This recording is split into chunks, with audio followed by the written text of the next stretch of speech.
जगले पाहिजेत या विषयावर माझे मनोगत व्यक्त करणार आहे.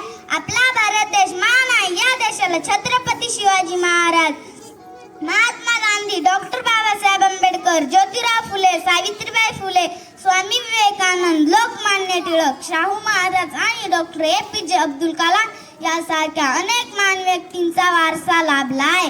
या महापुरुषांनी आपल्याला केवळ मोठी स्वप्ने पाहायला शिकवली नाही, तर ती सत्यात उतरवण्यासाठी परिश्रम, प्रामाणिकपणा, शिस्त आणि देशप्रेम यांचे महत्त्वही सांगितले.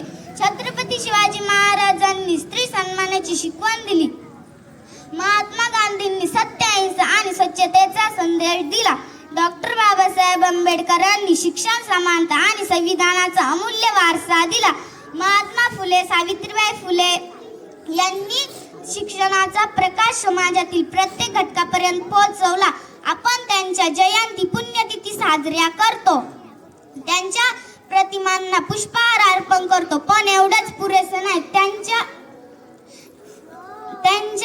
विचारांचे पालन करणे हीच त्यांची खरी आदरांजली आहे. एवढे बोलून मी माझे 2 शब्द संपवते. धन्यवाद.